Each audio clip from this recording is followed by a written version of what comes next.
Hello, all my artists. Today we're going to draw a basket of apples all together. So you need a piece of paper, you need something to draw with, a pencil, and then later on you might want a marker to trace and something to add color with. So we're going to get started. I'm going to start at the bottom of my paper. I'm going to start with the bottom of my basket.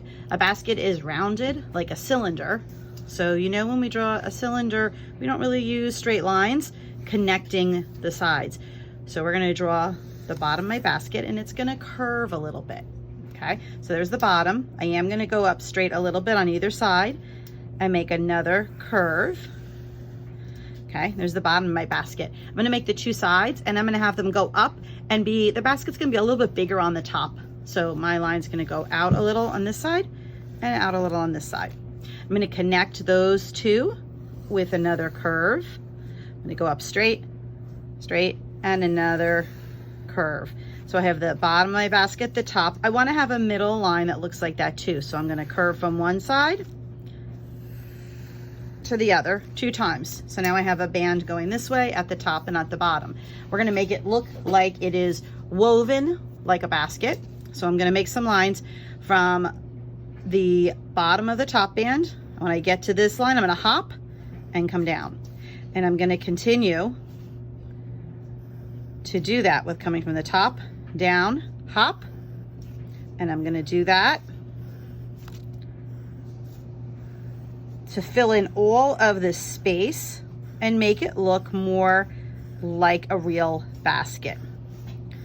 And the last part I'm going to add to make it look more like a basket, or I'm going to add some handles. So on one side, I'm going to make a curved line like a letter C, one that's bigger and a little smaller one. And on this side, I'm going to do a backwards C, or it kind of looks like a letter D, and one on the inside. So there is my basket.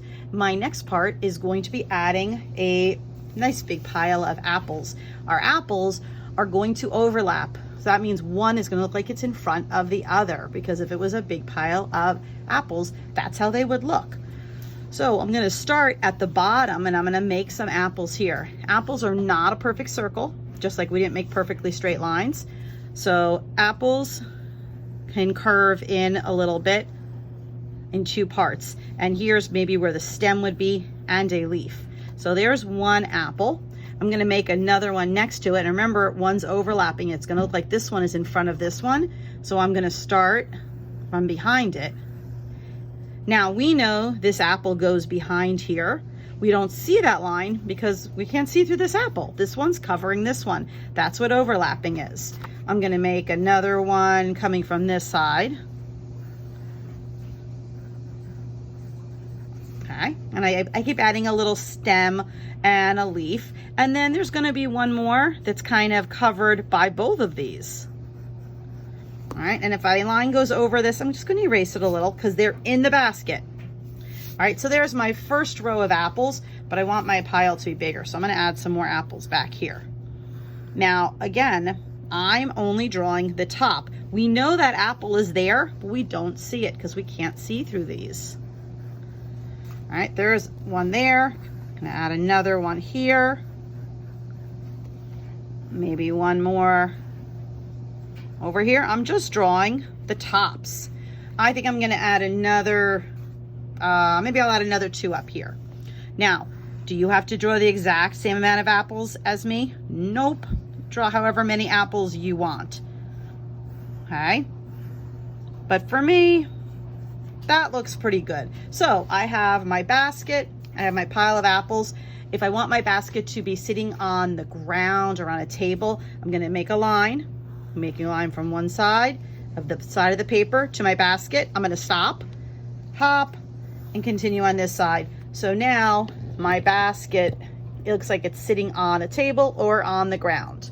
All right, my next step is going to be tracing it. So if you want to get something to trace your apples with, you can. I'm going to use a marker. You can use a marker, you can use a crayon, a colored pencil, whatever you like.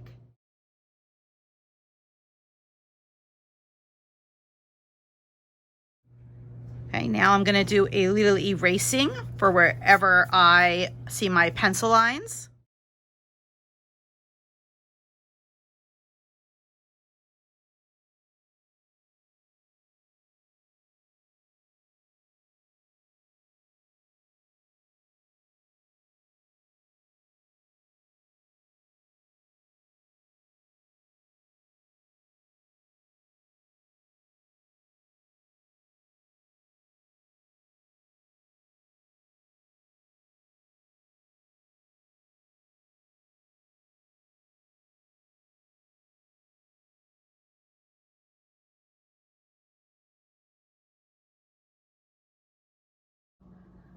Okay, and don't forget a background.